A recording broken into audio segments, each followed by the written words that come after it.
सबसे पहले लक्ष्मी जी को ही लीजिए। भागवत में आता है कि जिस लक्ष्मी को ब्रह्मा जी से लेकर के सामान्य कीट पतंग तक के जितने प्राणी हैं सब चाहते हैं, पर लक्ष्मी जी केवल भगवान के चरणों को ही अपने हाथ में रखती है और किसी के पास लक्ष्मी स्थिर नहीं रहती नहीं। ब्रह्मा जी भी चाहते हैं कि मेरे पास लक्ष्मी जी रहे, देवता भी चाहते हैं, मनुष्य चाहते हैं, सब चाहते हैं, परंतु लक्ष्मी जी भगवान के चरणों को नहीं छोड़ती। लक्ष्मी जी जब भगवान के चरणों को दबाती थी तो भगवान बोलते थे और ये दर्द हो रहा है। लक्ष्मी जी सोचती कि इतने भगवान के कोमल चरणों की अपेक्षा हाथ कोमल होता है। अपने लोगों का भी हाथ देख लो, पैर देख लो, पगतली कठोर होती है, कठोर भूमि पर चलने पर और कठोर हो जाती है। हाथ फिर भी कोमल होते हैं। भगवान के चरण और लक्ष्मी जी के हाथ, तब भगवान कहते हैं कि ओहो बड़ा कठोर हाथ है तुम्हारा। तो लक्ष्मी जी ने फिर भगवान से पूछ ही लिया कि मेरे कोमल हाथ आपको इतने कठोर लगते हैं तो फिर आप युद्ध कैसे करते हैं, शस्त्रों को हाथ में कैसे लेते हैं और बड़े बड़े राक्षसों का कैसे आप संहार करते हैं। तो भगवान ने कहा कि देखो लक्ष्मी जी, आप चरण दबाती है ना तब मेरे चरण कोमल होते हैं, और जब मैं अपने भक्तों के उद्धार के लिए पृथ्वी के कष्ट को दूर करने के लिए जाता हूँ तब वहां मेरे ये कोमलता नहीं रहती है। फिर वो कोमलता कहाँ चली जाती है कि वो कोमलता मेरे हृदय में आ जाती है कि हृदय तो आपका यूं ही कोमल है, तो और कोमल हो जाता है। भक्तों के लिए मेरा हृदय बहुत कोमल हो जाता है। तो लक्ष्मी जी ने कहा किसी अवतार में आप मेरे को भी साथ में ले चलो। भगवान ने कहा कुछ अवतार ऐसे हैं जिनमें पूरा साथ नहीं दूंगा, कुछ अवतार हैं जिसमें बिल्कुल साथ में नहीं रहूंगा, और कुछ अवतार ऐसे होंगे जिनमें तुम्हारे साथ रहूंगा। ऐसे भगवान ने कई अवतार बताए कि महाराज मुझे आप कहीं कहीं क्यों नहीं रखना चाहते कि तुम डर जाओगी, मर जाओगी कहीं। अब मैं कभी नृसिंह बनता हूँ तो वहां तुम मेरे साथ में लक्ष्मी बनी हुई जचोगी भी नहीं, तो आपका रूप तो देखना चाहती हूँ, नृसिंह रूप। तो क्या हुआ, भगवान जिस समय हिरण्यकश्यप को मारकर सिंहासन पर विराजमान हुए, क्रोध आया हुआ भगवान को। उस समय देवताओं ने कहा लक्ष्मी जी आप जाओ। लक्ष्मी जी नहीं गई। नो पे आए लक्ष्मी, लक्ष्मी जी पास में गई नहीं, दूर खड़ी रही, देखती रही कि मेरे स्वामी का क्रोध, मेरे स्वामी का प्रभाव, मेरे स्वामी का कितना असर होता है प्राणियों पर, वो देखने के लिए छिपके आए। और नृसिंह अवतार कोई ज्यादा समय ठहरा नहीं। कई अवतार तो बहुत समय तक ठहरते हैं, कई अवतार थोड़ा काम करके चले जाते हैं। परशुराम अवतार भी बड़ा रौद्र अवतार था, बहुत लड़ना झगड़ना। यहाँ भी लक्ष्मी जी का अवतार सुनते नहीं है। राम अवतार है, कृष्ण अवतार है। कृष्ण अवतार में भी ब्रज को छोड़ करके और लीलाओं में अवतार नहीं। कृष्ण अवतार में विशेष बात यह है कि भगवान की राधिका जी का अवतार भगवान से पहले हुआ था। 11.5 महीना राधिका जी बड़ी थी और भगवान राधिका जी के अवतार लेने के बाद 11.5 महीने के बाद अवतार लिए। कि ऐसा क्यों हुआ? भगवान पहले अवतार लेते और राधिका जी का अवतार बाद में होना चाहिए, यहाँ पहले अवतार क्यों आ गया? राधिका जी तो माने लक्ष्मी जी तो भगवान के साथ साथ होते हैं। तो आपको बताया था कि राधिका जी है, इनको हम लक्ष्मी जी में मान नहीं सकते हैं। ये तो भगवान की एक आह्लादनी शक्ति, प्रेम की जो वृत्ति है वही राधा बन करके आई है। और वो हम लोगों को ये शिक्षा देती है कि भगवान कब आपके हृदय में आएंगे, पहले भक्ति पैदा होगी तो फिर भगवान आएंगे। बिना भक्ति के भगवान अवतार नहीं लेंगे। बिना भक्ति के आपके हृदय में भगवान प्रकट कैसे होंगे? पहले भक्ति होनी चाहिए। इसलिए राधिका जी ने अवतार लिया हम लोगों को बताने के लिए। भगवान ने भी बताया कि पहले भक्ति करो, उसके बाद मैं उस भक्ति के कारण से स्वतः ही तुम्हारे पास आ जाऊंगा। ये तो हो गई लक्ष्मी जी की बात। अब गरुड़ जी की बात है।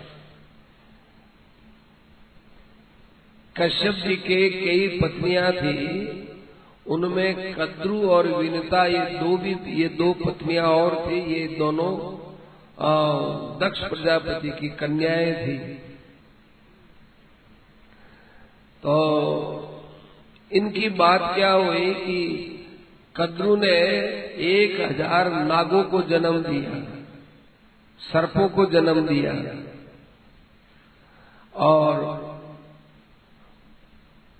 और उनकी जो दूसरी पत्नी थी विनता, उसके 2 अंडे हुए। तो विनता ने देखा कि देखो मेरी सौत के तो 1000 ये सर्प हो गए, मेरे 2 ही अंडे हुए। और वो दोनों अंडे फूटे ही नहीं, उनमें से प्राणी निकले ही नहीं। तब एक दिन विनता को क्रोध आया। देखो इसके ऊपर महाराज जी भी बोलते थे। तो फिर क्या हुआ कि उसने अपने ही अंडे पर यूं ठोकर लगाई, हाथ से यूं क्रोध में आ गया। तो उसमें से प्राणी निकला। वो ऊपर से तो एकदम साबत था, लेकिन पैरों से बड़ा लाचार लंगड़ा हुआ कि वो ठोकर लग गई। उसने कहा माँ ये क्या किया? तुमने क्रोध कर लिया तो मेरा ये सारा पैर टूट गया। अब ये जो दूसरा जो अंडा है इसके साथ ऐसा मत करना। कि क्यों? नहीं तो वो भी ऐसा हो जाएगा, बड़ी मुश्किल हो जाएगी। तूने मेरे शरीर पर चोट पहुंचाई, अंडे पर चोट पहुंचाई, मैं तुम्हारा ही तो बेटा था। इसका फल ये होगा कि आप अपनी सौत के 500 वर्षों तक गुलाम रहोगे, दासी बनकर रहोगे। अपने ही पुत्र को, अपने ही अंडे को आपने कष्ट पहुंचाया, उसका फल ये होगा कि आप 500 वर्ष तक दासी रहोगी। अब देखिए आप एक जन्मे हुए अंडे को मारा नहीं, चोट पहुंचाई, उसका फल उस बच्चे ने यह शाप दिया कि 500 वर्ष तक तुम दासी रहोगी। इससे अनुमान लगा लीजिए, समझ गए होंगे, जो गर्भ में ही बालकों का नाश कर देती है उनकी क्या दशा होगी। ये तो एक अंडे पर क्रोध में ही प्रहार किया, उसका ये नतीजा। उसने पूछा है कि माँ मुझे मारा क्यों आप? मेरा कसूर क्या है? क्यों मारा? यूं आप ठोले की क्यों मारी? मैं मेरे हिसाब से पैदा होता हूँ, हमारा हिसाब होता है, उस हिसाब से पैदा होता हूँ। हम सर्पों की तरह थोड़े ही कि एक साथ सर्प तो पैदा होते ही सर्प होते हैं। हम अंडज हैं, अंडों में से पैदा होते हैं, इसलिए हमारे विकास में तनिक समय लगता है। ये तो जन्मजात ही ऐसे ही होते हैं, कुंडली बनाकर फिर बैठ जाते हैं, और फिर एक सर्पणी होती है वो खा जाती है उनको, और जो कुंडली बाहर हो जाते हैं वो निकल जाते हैं। बाहर हो गए तो निकल गए। इसीलिए संत महात्मा भी बोलते हैं कि जो संतों की शरण में आ जाते हैं ना, वो तो संसार से पार हो जाते हैं, और जो जगत की शरण में रहते हैं जगत उनको खा जाता है। संसार के अंदर ही उलझे रहते हैं, जैसे सर्पिणी अपने घेरे में आए हुए अपने बच्चों को खा जाती है, पुत्रादीनी सर्पिणी, लेकिन उस घेरे को छोड़ करके बाहर चले जाते हैं, उनको वो नहीं करते। ऐसे ही संसार के घेरे को छोड़ करके, अर्थात संसार के कामना, आसक्ति, ममता, लोभ, अहंकार, इसका घेरा, इसको छोड़ के बाहर चले जाते हैं, संतों की शरण में चले जाते हैं, वो तो पार हो जाते हैं और संसार में उड़ जाते हैं, उनको संसार खा जाता है। तो कहा इस दूसरे बच्चे को बिल्कुल मत करना, कि ठीक है बेटा, ध्यान नहीं रहा। थोड़े समय में दूसरा बच्चा हुआ, दूसरा बच्चा हुआ, वो हुआ गरुड़, ये हुए अरुण। अरुण थे पंगु, पैर उनके काम नहीं करते थे। तो ब्रह्मा जी ने उनको कहा कि तुमको सूर्य का रथ चलाना होगा, तुम बड़े बुद्धिमान हो। तो सूर्य का रथ कैसे चलता था? अपने ही घोड़े के पीछे बैठ के लगाम में, ऐसे नहीं चलता है। घोड़े यूं चलते हैं, सारथी वो सूर्य के सन्मुख होता है, सूर्य को पीठ नहीं दिखाता, और घोड़े चलते हैं। अब घोड़े यूं चलते हैं, यूं बैठा है सारथी, और सूर्य भगवान यूं बैठे रहते हैं। वो तो सारथी में हो गए। अब गरुड़ जी का जन्म हुआ, तो देवताओं ने गरुड़ जी को बड़ा अच्छा तेजस्वी बना दिया। गरुड़ जी बड़े विलक्षण थे। एक बार गरुड़ जी ने अपनी माँ से पूछा कि माँ, आप अपनी सौत के दासी क्यों हो, और आपका ये दासीपना कैसे छूट सकता है? तो विंता नाम की माँ थी, उन्होंने कहा कि तुम कद्रू से ही पूछो, और कद्रू के बेटों से पूछो। तो गरुड़ जी ने अपनी सौतेली माँ से पूछा, और अपने भाइयों से पूछा कि आप लोग हम लोगों को दास क्यों बनाते हो? तो कहा कि तुम्हारी माँ में और हमारी माँ में एक बार लड़ाई हो गई थी। किस बात को लेकर? कि ये उच्चैःश्रवा नाम का जो घोड़ा है, इस घोड़े की पूंछ कैसी है? तो तुम्हारी माँ ने कहा कि सफेद है, मेरी माँ ने कहा कि काली है, पूंछ काली है, और थी सफेद। लेकिन मेरी माँ ने देखा कि जिसकी बात झूठी होगी वो दासी बनेगी, तो हमारी माँ के अंदर थोड़ा कपट का भाव था। उन्होंने जाकर हमको भेजा कि जाओ तुम उस पूंछ के लिपट जाओ। तो हम जाकर लिपट गए, तो पूंछ काली दिखी। तो कद्रू ने कह दिया, हमारी माँ ने कह दिया, देखो इसकी पूंछ काली है, तुम हमारी दासी हो जाओ। तुम्हारी माँ सीधी सादी भोली भाली उदासी हो गई। तो गरुड़ जी ने कहा कि अब इस दास भाव से कैसे मुक्त हो सकते हैं कि देवताओं के वहां जाकर तुम अमृत का गुटखा हमारे लिए भी ला दो, और वो अमृत तुम हमको पिला दो, फिर आप दास भाव से मुक्त हो जाओगे। गरुड़ जी में बड़ा बल था। स्वर्ग में गए, देवताओं को जाकर के कहा कि अमृत दो। क्या करोगे तुम अमृत ला? हम दास भाव से, तुम दास भाव से मुक्त हो जाओगे, रखें हम दास बन गए तो हम नहीं देते तुमको। गरुड़ जी ने कहा आपके काम आऊंगा, ऐसी बात नहीं है, आज थोड़ा हमारे काम पड़ गया, थोड़ा अमृत चाहिए। नहीं दिया, नहीं दिया तो गरुड़ जी ने युद्ध किया। गरुड़ जी उसको चौंक से उठाना है, अमृत कलश को चौंक से पंजे में ले लिया। भगवान ये लीला देख रहे थे, उन्होंने जाकर के उस अमृत को पिला दिया सर्पों को। सर्पों को पिलाने के बाद जो बाकी बचा वो ले जाकर के उन्होंने वहां रख दिया स्वर्ग में। भगवान बड़े खुश। भगवान ने कहा, वाह गरुड़ भाई, अमृत तो तुम भी पी सकते थे, लेकिन तुम्हारे अंदर अमृत पीने की इच्छा नहीं हुई। कितनी ऊंची तुम्हारी मन की स्थिति है। तुम अपनी माँ के और अपने भाई के दासत्व को मिटाने के लिए अमृत सर्पों को पिलाया, तुमने नहीं पिया। मैं बहुत खुश हुआ।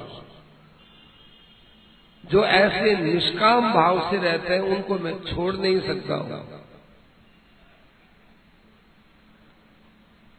तो भगवान ने कहा कि तुम अब हमारे पास रहा करो, हम तुम्हें अपना वाहन बनाएंगे। मुझे ऐसे निष्काम की आवश्यकता है। हमको निष्काम पुरुष, निष्काम प्राणी मिलते ही नहीं। बड़े खुश हो गए भगवान। फिर गरुड़ जी ने सूर्य के पास जाकर प्रार्थना की, हे सूर्य भगवान, मुझे आप वेद पढ़ा दो, मुझे ज्ञान करना, मैं ज्ञान प्राप्त करना चाहता हूं। सूर्य भगवान ने देखा कि नहीं बताऊंगा तो इसका बड़ा भाई है, मेरा रथ चलाता है, वो नाराज हो जाएगा, और बताऊं तो ये तो एक मामूली पक्षी है, पक्षी को क्या वेद का ज्ञान दूं, तुच्छ समझा उसको। बाद में ध्यान आया कि अरे तो साक्षात भगवान का वाहन हो गया है। तो कहा कि आ जाओ मैं तुमको सिखा दूंगा। पहले तो मना कर दिया, फिर आ जाओ। कहा कि बस अब मैं तपस्या में लग गया हूं। जब कोई ज्ञान के लिए एक बार बताने से इनकार कर देता है तो इसका मतलब है कि हमारा अंतःकरण शुद्ध नहीं है, अतः मैं तपस्या करूंगा। तब सूर्य ने कहा कि अरे गरुड़ का भाव तो और भी तेज है, अपनी गलती मानता है, गलती तो मेरी है, और मानता ये अपनी है, इसको अब ब्रह्म ज्ञान की आवश्यकता ही क्या है। सूर्य ने कहा कि तुम कोई चिंता मत करो, तुम्हारा ये भाव ही वेद ज्ञान है। इतना बड़ा भाव पैदा हो जाना कि कोई आदमी दूसरा गलती करता है, उसमें अपनी गलती मान ले, ये वेद ज्ञान है, वेद ज्ञान।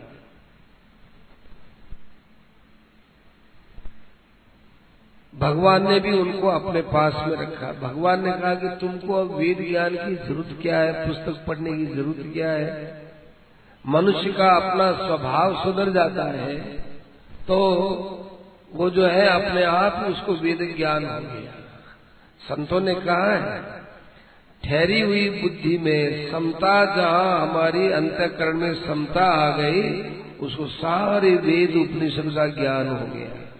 अनुकूलता में प्रसन्न न होना और प्रतिकूलता में दुखी नहीं होना, ये जिसका स्वभाव हो गया उसको अलग से वेद ज्ञान करने की जरूरत नहीं है। भगवान ने कहा कि तेरे पंखों से वेद की ऋचाएं निकलेंगी, तू चिंता मत कर। इधर गरुड़ जी ने उन सर्पों को अमृत दिया ना, तो सर्पों ने देखा कि हम पी जाएंगे तो अमृत खूट जाएगा, लोभ किया, उन्होंने जाकर के छिपा दिया। कहाँ छिपाया? ये जो कुश होते ना, कुश घास, उन कुशों के अंदर जाकर के उन्होंने उस अमृत को छिपा दिया, कोई देखेगा नहीं, फिर काम में लेंगे। जैसे कंजूस आदमी अपना धन छिपाता है और ये भावना रखता है कि अभी खर्च कर देंगे तो खूट जाएगा, खूट जाएगा तो और कहां से आएगा, फिर आगे कैसे काम चलेगा, इसलिए अभी तो संग्रह कर लो और फिर आगे काम में लेंगे। अभी संग्रह कर लो, फिर आगे काम में लेंगे। जो ही धन आता है, संग्रही व्यक्ति की पहली वृत्ति संग्रह पर जाती है। लोभी आदमी की संग्रह में जाती है, और समय आएगा तो खर्च कर देंगे, ऐसी बात तो बोलता है लेकिन समय आने पर वो खर्च कर सकता नहीं, ताकत नहीं उसकी, लोभ ने उसको कमजोर बना दिया। तो सर्पों ने इतना कमजोर बना दिया कि वो सर्प पी तो सके नहीं और कुशों में ले जाकर छिपा दिया। इधर देवताओं ने देखा कि ठीक हुआ, देवताओं ने जाकर चुपचाप उन कुशों से अमृत ले लिया, अमृत वापस ले गए देवता अपने। तब वो जो सर्प थे, उन सर्पों ने उन कुशों को चाटना चालू किया। चाटने लगा तो वो सर्प चाटने लगे तो कुश के द्वारा उनके जीभ में छेद हो गया, लकीर हो गई। तो सांप के देखो 2 जीभ होती है, 2 जीभ ऐसे। एक सपेरे ने हमारे सामने सांप को दूध पिलाया था, यूं उसका जबाड़ा दबाया, फिर उसको दूध पिलाया, तो दूध पीने में 2 जीव यूं ही निकले उसके, 2 जीव, ये आंखों से देख रहे, वैसे सर्प की 2 जीव निकल गई।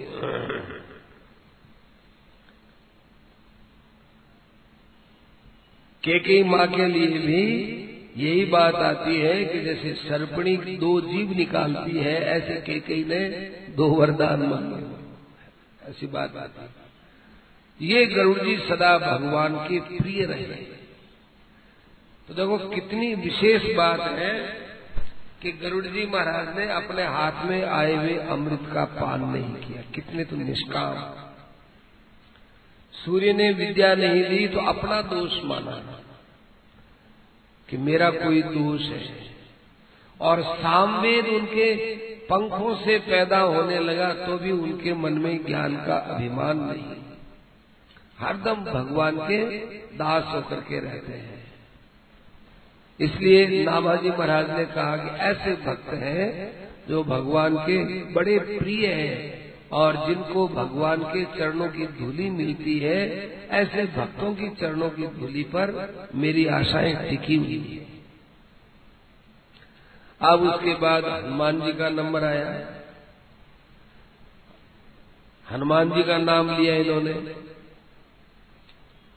हनुमंत जामवंत सुग्रीव विभीषण सबरी खगपति। हनुमान जी की शुरू से उत्पत्ति बताते हैं कि हनुमान जी महाराज थे, ये कुंजर बानर की कन्या थी अंजना, उसके बेटा थे।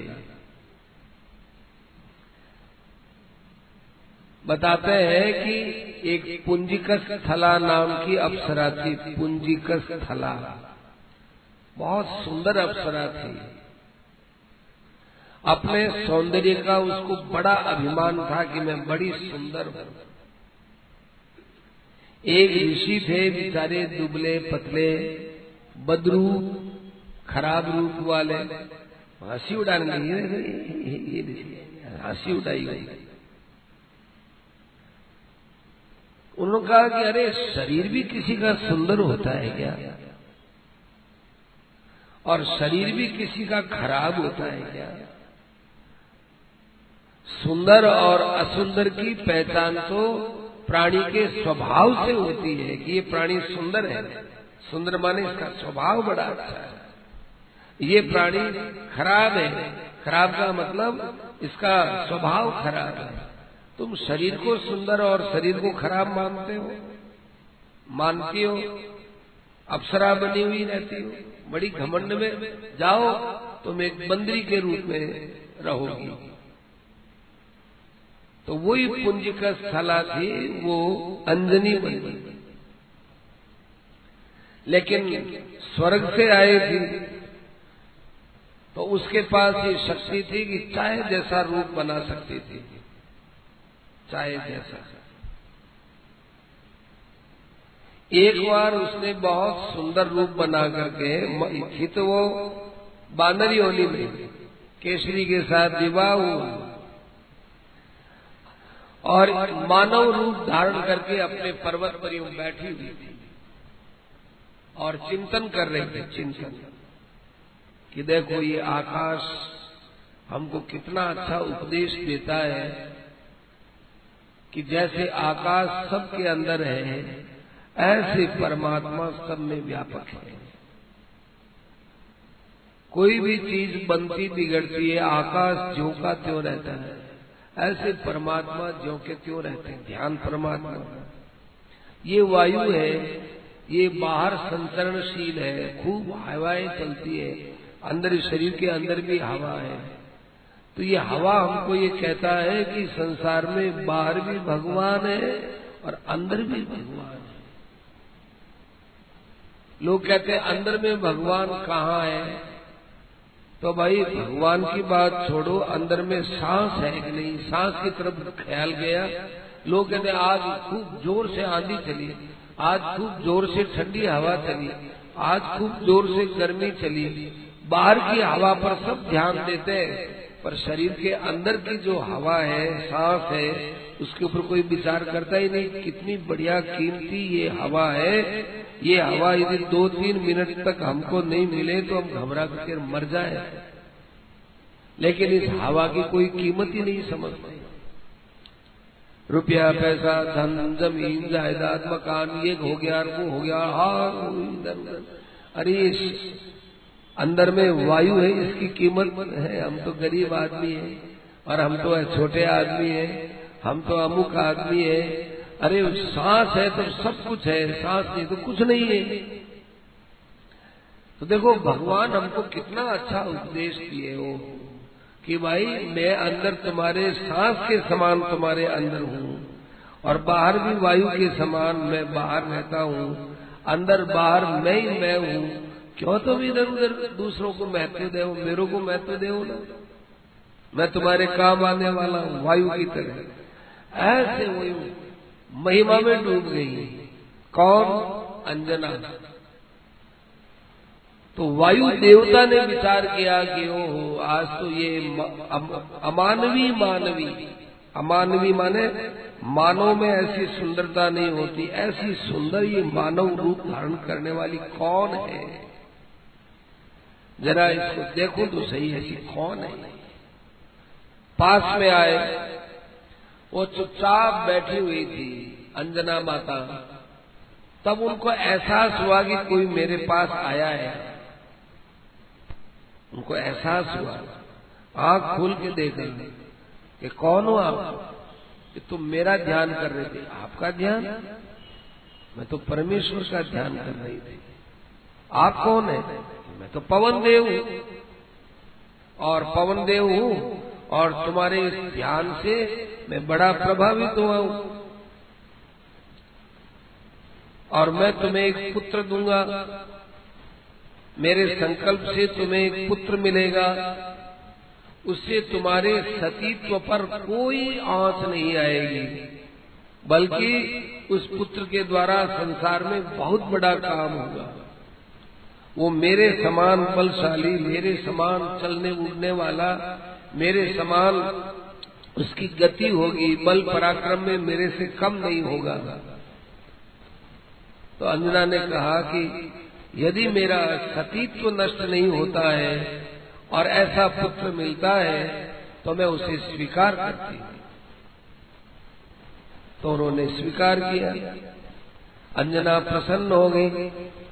इसलिए हनुमान जी को कहते हैं कि सुमीरी पवन सुत पावन नाम। इनको पवन सुत बोलते हैं।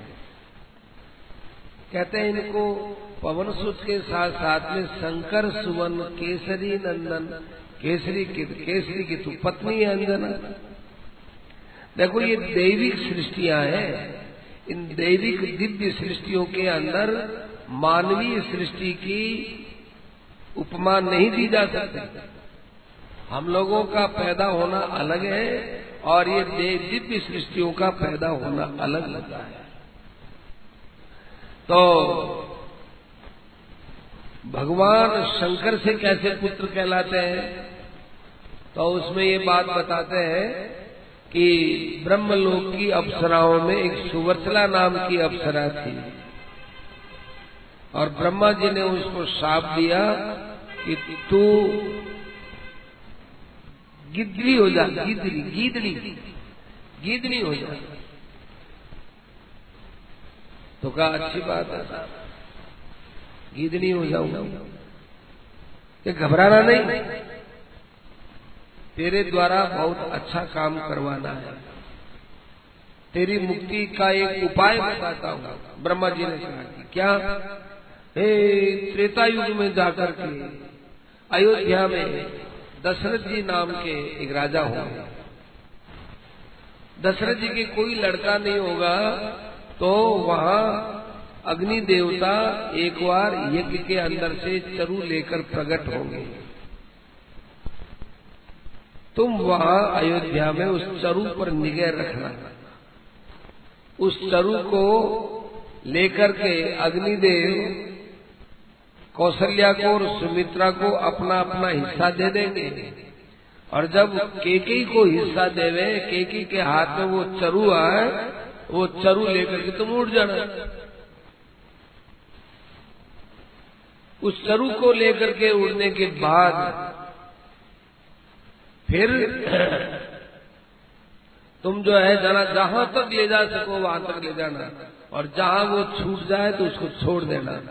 जो ही वो चरु तुम्हारे हाथ से छूटेगा, त्यों ही तुम अपने धाम में आ जाओ, ब्रह्मलोक में आ जाओगे। वो बिचारी अयोध्या चली गई। अयोध्या में करते करते इक्ष्वाकु का राज्य आया। अब इक्ष्वाकु का राजा, फिर उसका राजा, फिर उसका बेटा करते करते करते दशरथ जी का नंबर आया, राजगद्दी पर बैठ गए। अब राज्य, अब नंबर आएगा मेरा, उद्धार होने का। फिर वो यज्ञ हुआ, वो चरु प्रकट हुई, अग्नि ले चरु लेकर के प्रकट हुआ, सबको दिया। उस समय वो उड़ करके गई आकाश में। और इधर क्या हुआ कि अंजना थी, वो 7000 वर्षों से अपने पुत्र की प्रतीक्षा के लिए भगवान शंकर से प्रार्थना कर रही थी, भगवान शंकर का जाप कर रही थी। कौन? अंजना माता। इतने लंबे समय में लोग कहते हैं इतने जीते कैसे थे? नारद जी के हजारों वर्ष, कश्यप जी के हजारों वर्ष, के लाखों वर्ष, जीते कैसे थे? आज अचंबा करते हैं जीते। अब इसका कारण बताते हैं। नारद जी किसके बेटा है? ब्रह्मा जी के। तो ब्रह्मा जी के बेटा नारद जी हैं, तो ब्रह्मा जी की आयु कितनी होती है? 1000 चतुर्युगी का दिन, 1000 चतुर्युगी की रात। उस रात और दिन से महीने बनाओ, वर्ष बनाओ, 100 वर्ष तक ब्रह्मा जी का दिन होता है। तो कितने लाखों वर्षों को ब्रह्मा जी के 1000 चतुर्युगी होती है। 1000 चतुर्युगी, 1000 बार सतयुग, 1000 बार त्रेता युग, 1000 बार द्वापर युग, 1000 बार कलयुग, तब ब्रह्मा जी का एक दिन होता है। तो ब्रह्मा जी के बेटों का भी यही कालमान है। ब्रह्मा जी का कालमान और उनके बेटों का कालमान भी अलग अलग थोड़ी होगा, एक ही होगा। इसलिए इनकी आयु बहुत लंबी है। अस्तु। तो भगवान शंकर आए। भगवान शंकर ने कहा कि देखो अंजना जी, मेरा 11वां जो रौद्र रूप होगा ना, वो तुम्हारे यहाँ पुत्र बनकर आएगा, और स्वयं पवन देव तुमको देके जाएंगे प्रसाद रूप में। तुम उसकी चिंता मत करो। ठीक बात है। बड़ी प्रसन्न हो गई अंजना जी। इधर वो छूटा, कलसा छूटा, खीर का पात्र छूटा, तो पवन देव ने लेकर के सीधा अंजना जी को दे दिया कि इसमें जो खीर है इसको आप चाट जाओ। तो वो जो उन्होंने चाट लिया अंजना माता ने, और उससे रुद्रावतार हनुमान जी का प्राकट्य हुआ। हनुमान जी के प्रकट होने का दिन कौन सा है? एक तो मंगलवार, तो सभी जानते हैं मंगलवार। एक कातिवदी 14 मंगलवार, ये हनुमान जी का प्राकट्य दिन है। काती वदी 14 मंगलवार, स्वाति नक्षत्र, मेष लग्न। प्राय लोगों को पता नहीं है, ये है खास हनुमान जी के जन्म का दिन। हनुमान जी का जन्म हो गया। बड़ी विचित्र कथा है, आपने सुनी नहीं होगी ऐसी कथा है, हमने भी नहीं सुनी।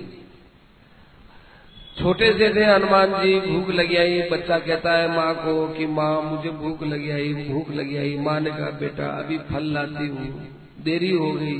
ये तो सभी जानते हैं। हनुमान जी गए सूरज के पास, सूरज तक पहुंच गए, लाल लाल देखा ना, फल तो वो रहा, माँ कहाँ जा रही, ऐसे गए। पवन देवता ने देखा कि अरे बच्चा है सूर्य के पास जा रहा है, कहीं जल न जाए, तो पवन ने वहां पर ठंडी ठंडी हवा की। अब जले कैसे? देवताओं में हाहाकार मच गया, देवताओं में हाहाकार मच गया। और इधर राहु था, उस दिन सूर्य ग्रहण था।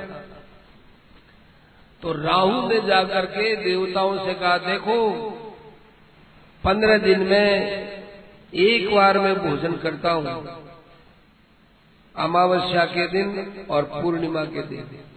पूर्णिमा के दिन में चंद्रमा को लेता हूं और अमावस्या के दिन में सूर्य को लेता हूं। देखो एक बात बताएं, प्रत्येक अमावस्या को ग्रहण होता है और प्रत्येक पूर्णिमा को ग्रहण होता है। अपने को दिखे न दिखे, बहुत लंबी चौड़ी सृष्टि है। पर राहु जो है ना, ये पितर है, इसलिए 15 दिन में वो सूर्य को और 15 दिन में ये इनको खाता है। और 15 दिन का एक दिन माना गया है पितरों का। देवताओं के यहाँ हमारे 60 दिन का एक दिन माना जाता है अस्तु। तो वो राहु आया, राहु सूर्य को पकड़ने के लिए आया। और इतने में हनुमान जी भी वहां आए तो राहु डर गया, डर करके और इंद्र के पास गया। ए इंद्र क्या हो रहा है? देखो एक राहु और पहुंच गया मेरा भोजन करने के लिए। ऐसा कैसे हो गया? जितने और देवताओं ने कहा कि जी आज तो सूर्य को पकड़ने के लिए जाने कौन एक छोटा सा बंदराकृति में कौन पहुंच गया। तो हाथी पर चढ़ करके अपने हाथ में वज्र लेकर के और ये इंद्र आया, राहु आगे आगे इंद्र पीछे पीछे। तो अब ये हनुमान जी जाकर के सूर्य के पास गए, इसलिए मैं राहु को देखा तो सूर्य को छोड़ दिया और मैं राहु को खाने के लिए दौड़े।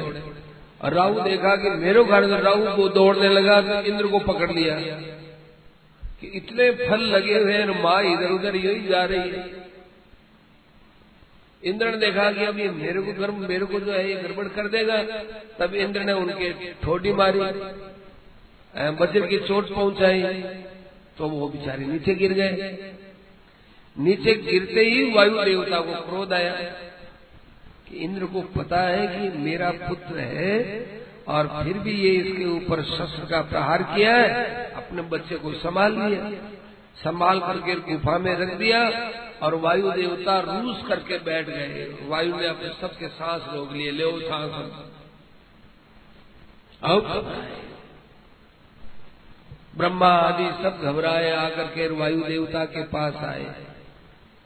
वायु देवता ने ब्रह्मा जी को प्रणाम किया और सारे देवताओं को भी नमस्कार किया। ब्रह्मा जी ने कहा कि लाओ तुम्हारा पुत्र कहाँ है? ये रहा। ब्रह्मा जी ने सिर पर हाथ फेरा, सब देवताओं ने गोद में लिया, कहा कि तुम्हारे पुत्र को हम जो है स्वस्थ बना रहे हैं। ब्रह्मा जी ने कहा स्वस्थ की बात स्वस्थ से पार नहीं पड़ेगी, इसको वरदान दो बच्चे। तब इंद्र ने वरदान दिया कि मेरे शस्त्र का प्रभाव अब इस पर नहीं पड़ेगा, कोई चाहे कितना ही ऐन्द्रास्त्र छोड़ दे। अग्नि ने वरदान दिया, महेश्वर ने वरदान दिया, वरुण ने दिया, कुबेर ने दिया, सब ने अपने अपने वज्र से उनको अपने अपने हिसाब से उनको वरदान दिया। इंद्र ने कहा कि तेरा ये हनु कहते ठोडी को, ये ठोडी तेरी बाकी हो गई ना तो लोग तुझे हनुमान कहेंगे और मेरा अस्त्र अब तुम्हारे पर नहीं चलेगा।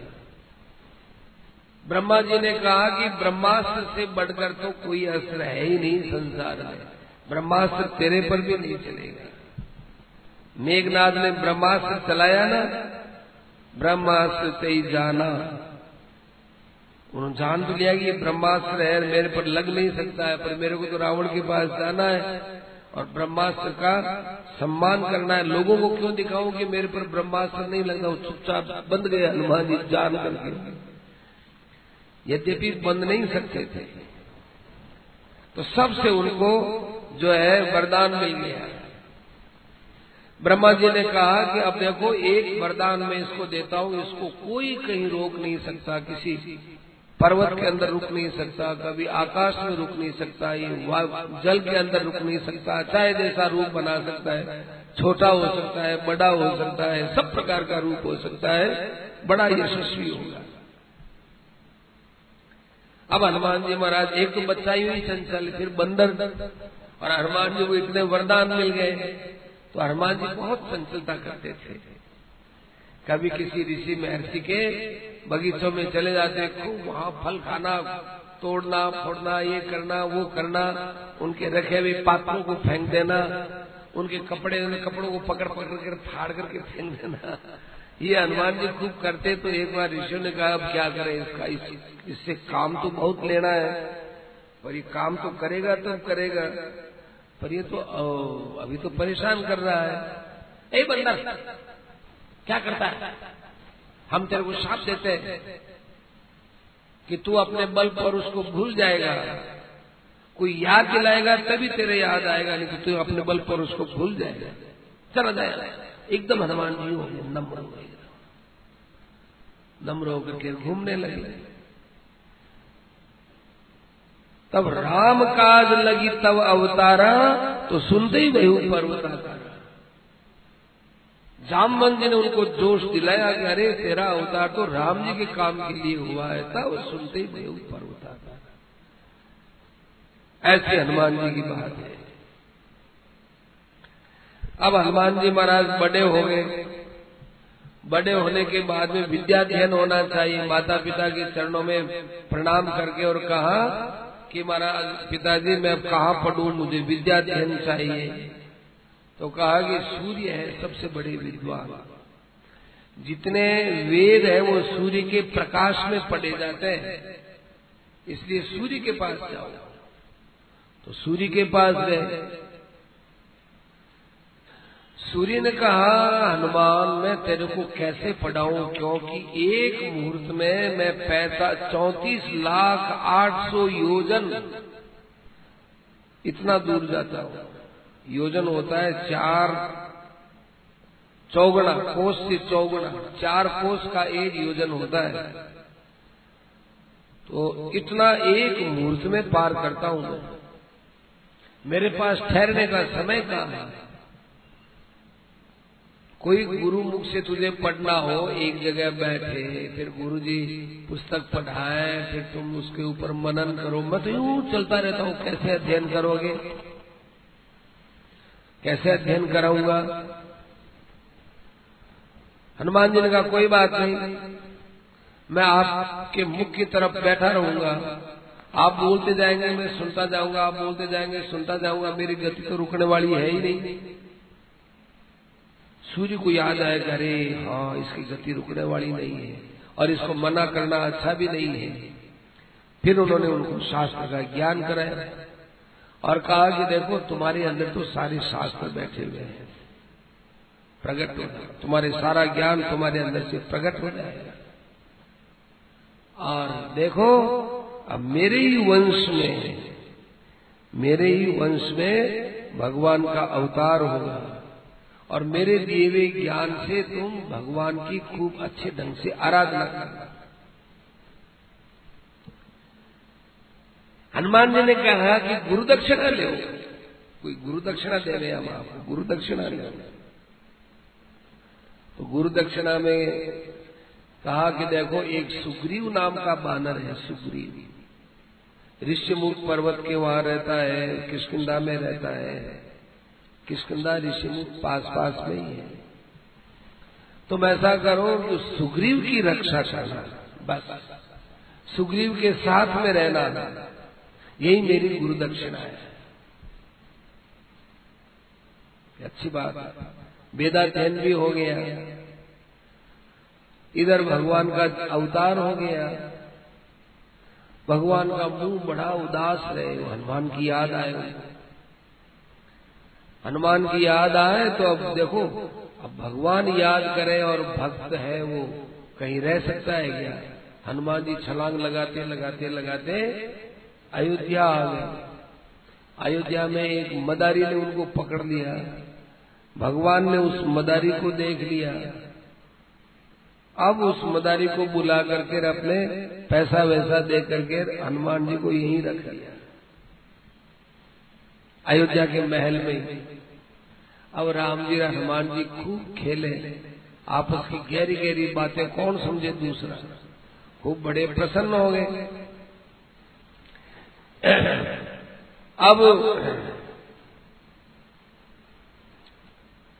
अब ये देख करके विश्वामित्र जी आए, विश्वामित्र जी आए, तब भगवान ने कहा कि देखो अब अपना मिलना किष्किंधा में ही होगा, और जगह मिलना नहीं होगा, क्योंकि सीता के वियोग में ही अभी मिलना हुआ है, सीता नहीं मिली, अभी मिलना हो गया, और अब मिलना होगा तो वो भी सीता के बिना मिलना होगा, क्योंकि विश्वामित्र जी के साथ जा रहा हूँ, सीता के साथ विवाह होगा, फिर वनवास जाएंगे, सीता मेरे साथ रहेगी, जब तक सीता साथ रहेगी तब तक तेरा मेरा अब मिलना नहीं होगा, और जब सीता का हरण हो जाएगा तब तेरा संसार में यश विस्तार करने के लिए तेरा सानिध्य प्राप्त करेंगे, अब तुम चले जाओ। चले गए, इधर विश्वामित्र जी चले गए राम जी को लेकर के, और उसके बाद किष्किंधा में हनुमान जी से मिले।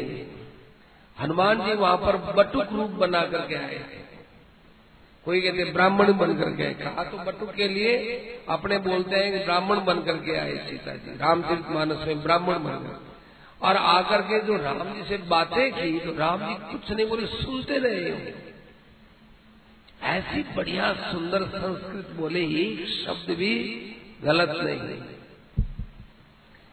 तो व्याकरणम अधीतम अनेन, लक्ष्मण इसने व्याकरण का अध्ययन किया है, न किंचित अपशब्दितम, इसने जरा सी कहीं शब्दों में गलती नहीं की है। ऐसी बातें हुई है, खूब बढ़िया बातें हुई।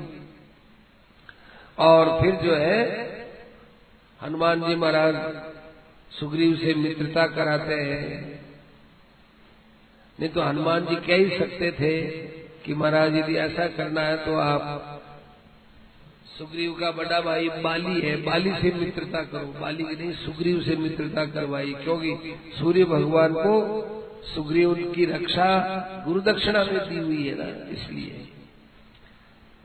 फिर हनुमान जी जो है सब प्रकार के पराक्रम किए, लक्ष्मण जी के भी काम आए, सब हुआ। एक दिन की बात है जब रावण के साथ में युद्ध हो रहा था ना, उस वक्त की बात है। ये देखो आपने नहीं सुनी होगी, या जिन्होंने सुनी होगी कम लोगों को प्रसिद्ध है कथा। युद्ध चल रहा, रात्रि में विश्राम कर रहे थे। रात्रि में नियम था कि हनुमान है वो राम जी की पूर्ण रूप से रक्षा करेंगे, बाकी कोई सो जाओ नहीं। हनुमान जी का कोई चिंता नहीं, मैं इतना नींद का अधीन नहीं हूं। हनुमान जी जगे रहते, सेवा करते थे। तो एक अहिरावण था, वो अहिरावण विभीषण का वेश बनाकर आया।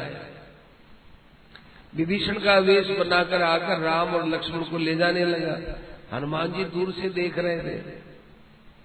उन्होंने देखा कि शायद विभीषण जी उठे होंगे, कोई काम से ले जाते होंगे। विभीषण जी ऊपर कौन अविश्वास करेगा। फिर हनुमान जी तो स्वयं ही विभीषण को शिक्षा दिए हैं, विभीषण के गुरु है देखा जाए हनुमान जी, इसलिए अपने शिष्य पर तो कौन अविश्वास करेगा। हनुमान जी बैठे रहे और वो विभीषण का वेश बना करके अहिरावण राम लक्ष्मण को पताल में ले गया। हनुमान जी ने कहा विभीषण लेगा। सुबह प्रातःकाल विभीषण आया और कहने लगा, हनुमान राम लक्ष्मण कहाँ गए हैं? आप ही तो ले गए थे। मैं कहाँ ले गया था? अरे आप ले गए थे रात्रि में, मैं देख रहा था। हनुमान कोई माया है, कोई माया, मेरा स्वरूप बनाकर कोई माया आई है, कोई नहीं था, मैं था ही नहीं वहां। तो फिर ये कहां कौन ले जा सकता है? विभीषण ने ध्यान लगाया कि राक्षस राज रावण की कोई माया है। ध्यान लगा कर, अरे अही रावण रहता, अही रावण पृथ्वी के अंदर रहता है, पताल में, वहां ले गया। और अब अपना युद्ध तो हारा हुआ समझ लीजिए। हनुमान जी बड़े व्याकुल हो गए, इतना परिश्रम किया और यदि सीता जी नहीं मिली और राम जी लक्ष्मण जी दोनों ही चले गए तो फिर युद्ध किस बात का? कहा कि विभीषण ये पताल का मार्ग कौन सा है? क्योंकि पताल बहुत विशाल, कौन से मार्ग से जाए? हनुमान तुम अपने आप नीचे जाने के बाद पताल को पहचान लोगी। समुद्र के अंदर से गए हनुमान जी, रोक टोक तो थी नहीं। वरुण देवता ने भी उनको यही आशीर्वाद दिया था, वरदान दिया था कि तेरी जल के अंदर भी वही गई। सर हनुमान जी चले गए, पताल में गए। पताल में पताल मुजार मुख्य दरवाजे पर देखा तो हनुमान जी के जैसा का जैसा एक वानर वहां पर रक्षा करता है। हनुमान जी ने देखा कि मेरे समान बल वाला, मेरे समान आकृति वाला, मेरे समान ही आवाज वाला ये कौन बंदर है? हनुमान जी ने जाकर पूछा, कौन हो तुम? उसने मुझे, आप कौन है? मैं पूछता हूं तुम कौन हो? तो उसने कहा, मैं आपसे पूछता हूं आप कौन है? तू मुझसे पूछने की हिम्मत करता है? कभी तूने हनुमान का नाम सुना? आप हनुमान जी हैं? हनुमान जी क्यों, क्या हो गया? नहीं नहीं नहीं नहीं, आप हनुमान जी नहीं हैं, आप तो कोई मायावी है, मुझे बुलाना चाहते हैं। कि मैं तेरे को क्यों बुलाऊं? कौन है तुझे तेरे को बुलाना पड़े? मैं हनुमान का पुत्र मकरध्वज। हनुमान जी का मेरा पुत्र, मेरे पुत्र होने का प्रश्न ही नहीं है। मैं तो राम की सेवा में रहता हूं। मेरा तो एक ये शरीर है जो राम जी के चरणों में रख रखा है, और कोई जो है मेरे बेटा नहीं, कोई मेरे पत्नी नहीं, कोई परिवार ही नहीं। नहीं नहीं, मैं आपका, आप हनुमान जी हैं तो मैं आपका पुत्र हूं। तो अच्छा मेरा पुत्र है तो तेरी उत्पत्ति कैसे हुई बता?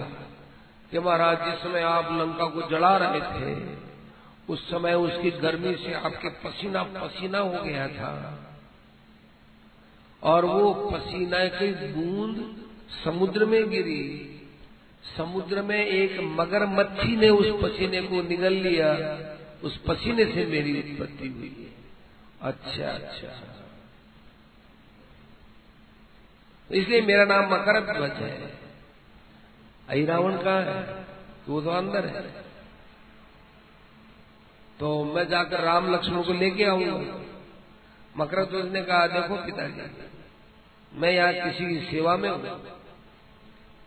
मैं अपने जीते जी या अपने बल बाहुबल के रहते हुए तो मैं आपको जाने नहीं दूंगा। अरे एक तरफ तू मुझे अपना बाप मानता है और दूसरी तरफ तू अपने स्वामी का भक्त बना फिरता है। मैं कहूँ वैसा नहीं करना, ऐसा तो नहीं होगा। मैं अपने स्वामी को धोखा तो नहीं दे सकता, आपका पुत्र होना। हनुमान जी अंदर से तो बहुत प्रसन्न है, ऊपर जगह देख, जाने तेरा बाप है, तुझे आज्ञा देता है क्या? बाप तो आज्ञा दे सकता है, धर्म आज्ञा नहीं दे सकता। धर्म नहीं है, मेरे पर विश्वास किया है उसने। हनुमान जी ने कहा कि तो फिर युद्ध करना पड़ेगा। तो करना पड़ेगा, तो करना पड़ेगा। तो हनुमान जी ने उसके 2-4 मुक्के लगाए, वो बेहोश हो गया, फिर अंदर गया अंदर गया तो उधर वो अहि रावण राम और लक्ष्मण को देवी के मंदिर के सामने बलि का जो स्थान होता है वहां पर बैठा दिया और तलवार लेके बोलता है, कर ले अपने इष्ट देव का स्मरण। अब तुम एक तलवार के वार से एक साथ दोनों कटने वाले हो, इष्ट देव का स्मरण करो। राम जी ने कहा कि अच्छा ये अंतिम स्मरण करने का, हाँ स्मरण करने का समय। राम जी ने यूं देखा, देख भी हनुमान जी दिखे आए वहां, और हनुमान जी लपक करके उसकी तलवार खोस करके और अहि रावण को और वहां के जितने सैनिक थे सबको मार करके तत्काल राम लक्ष्मण को लेकर युद्ध भूमि में आ गए। किसी को भी पता नहीं चला क्या हुआ क्या नहीं हुआ। तब जो है जय हनुमान का सब लोग नारा लगाने लगे, खूब हनुमान जी पर प्रसन्न हो गए। युद्ध जीत लिए। युद्ध जीतने के बाद में विभीषण ने क्या किया, अपनी एक माला थी क्षीर सागर के समुद्र मंथन से निकली हुई माला थी, वो माला लेकर के और उसने उसके पास थी, वो ले जाकर राम जी को भेंट कर दी। महाराज जी माला, अब भेंट तो कर दी लेकिन उसके मन में आया कि राम जी मुझे वापिस दे दे तो बड़ा अच्छा है। सुग्रीव ने देखा ये माला मुझे दे दे तो अच्छा रहे, मैं भी तो एक राजा हूं, किष्किंधा का राजा हूं, मुझे दे दे तो अच्छा रहे। नल और नील ने देखा ये यदि हम पुल नहीं बनाते तो बंदर की सेना ही नहीं आती, हमको दे दे तो बड़ा अच्छा। सबके मन में इच्छा थी हमको दे दे, हमको दे दे, हमको दे दे, हमको दे दे। एक हनुमान जी थे उनके मन में कोई इच्छा नहीं थी। हनुमान जी के मन में किसी प्रकार इच्छा नहीं कि हमको दे दे। हनुमान जी महाराज के भाव से गदगद हो गए राम जी। पर राम जी ने देखा कि यदि हनुमान को दे दूंगा तो लोग देखेंगे कि पक्षपात हो गया, हमने भी तो सहयोग तो उतना ही किया था। काम ऐसा करना चाहिए जिससे कोई नाराज न हो। तो राम जी ने उस माला को लेकर कई देर तक सोच करके कहा, सीते तुम बहुत कष्ट पाई, तुम रावण के यहां रह करके बहुत मेरे वियोग में कष्ट पाई हो ना, उसके लिए हम तुमको ये क्षीर सागर का दुर्लभ मणियों का हार तुम्हें ही देते हैं। सीता जी को दे दिया। सीता जी को दे दिया, सारे बानर खुश हो गए। सबके मन में संतोष हो गया कि चलो सीता जी को दिया है वो तो कोई बात नहीं। सीता जी को वो लेते ही सीता जी देखने लगे। सीता जी देखे, राम जी ने मुझे किसको देख रही हो, क्या करना है? ये माला मैं किसी को देना चाहती हूं। किसको देना चाहता हूं? कि जिसने मुझे सबसे पहले हर्षित किया था, जिसने मुझे सबसे पहले दुख से छुटकारा दिलाया था, जिसने मुझे सबसे पहले आपकी कथा सुनाई थी और जिसने सबके अंत में आकर के आपकी विजय की कथा सुनाकर आपके चरणों में उपस्थित किया था, उस हनुमान को हमें देना चाहते हैं। हनुमान जी बेचारे पीछे जब कर रहे थे भगवान। राम जी का हनुमान हाँ माँ, तो तुम्हारी माँ क्या बोलती है? माँ को प्रणाम किया, क्या है माँ? अरे ये ले, तेरे को देना चाहती थी। हनुमान जी ने लिया, लेकर के कहा अच्छी बात है माँ, आपका प्रसाद है, परंतु मैं इसको देखूंगा। ये क्या? देखूंगा कुछ इसमें। तोड़ा, देखा, पहली बात तो मणि टूट गई। अब वो वज्रदंत है साहब, टूट गई। टूट देखा, फेंक दिया, देखा, फेंक दिया। विभीषण के लाड़े पड़ रही है। अरे इतनी बढ़िया माला मेरे को देते तो मैं मेरे राजघराने में रखता, तिजोरी में रखता। एक क्षीर सागर के समुद्र मंथन से निकली हुई मोतियों की माला कितनी दुर्लभ है। अब दोबारा कब क्षीर सागर का मंथन हो और कब ये निकले ऐसी मणियों की माला। और ये तोड़े जा रहा है, फेंके जा रहा है, तोड़े जा रहा है, फेंके जा रहा है। विभीषण से रहा नहीं गया। विभीषण आगे क्या आप हनुमान जी बंदरों जैसी चंचलता करते हो, क्या हुआ विभीषण से? अब देखिए कोई बात होती है, इतनी बहुमूल्य मणिया है, इसको आप लोग फेंकते हो। आगे फेंकने का रहस्य क्या है? देखो जी विभीषण से इसके अंदर राम नाम देख रहा हूं, यदि इसमें राम है तो ये बहुमूल्य मणि है, और राम नहीं है तो कुछ नहीं। राम नहीं तो कुछ नहीं, पत्थर से भी गई नहीं थी। पत्थर के काम तो आए, ये कुछ भी काम नहीं आया। ऐसे करके बहुत रत्नों की हनुमान जी महाराज ने उस समय निंदा की। लोगों को लड़ाने में ये काम, लोभ इनसे बढ़ता है, कला इनसे बढ़ता है, ऐसा धन किस काम का। यदि इसमें राम राम हो तो देखो इसका तमाशा कितना बहुमूल्य हीरा होते, कितने ही हो जाते, इसके मूल्य कोई चुका नहीं सकता, बड़ी महिमा का। तो तेरे अंदर राम नाम है क्या? चमड़े के अंदर राम राम है तेरा, तू भी तो रख रखा है। फाड़ के दिखाई, या अंदर लिखा हुआ था राम, राम लिखा हुआ। सब लोग चुप हो गए। कोई तो कहते हैं सीताराम को यूं बैठे हुए सिंहासन पर दिखाया, कोई कहते हैं राम नाम दिखाया। अर्थात जो राम के नाम से जुड़ा हुआ होता है वही वास्तव में हनुमान जी की दृष्टि में ग्राह्य है, बाकी और कोई नहीं। समय हो गया, हनुमान जी की अभी बहुत कथाएं बाकी, और कल मंगलवार है। हनुमान जी का चरित्र तो अभी बहुत बाकी है। हनुमान जी के चरित्र को बड़े कई बातें इसमें नई नई आई। अर्जुन और हनुमान मिलेंगे, बड़ी विचित्र बातें होंगी। हनुमान और भीम तो मिले ही तो महाभारत में आता है। अर्जुन और हनुमान मिलकर के क्या क्या बातें करेंगे, ये बहुत सी विचित्र बातें हैं। अब वो आज समय हो गया, अब कल कथा चलेगी हनुमान जी।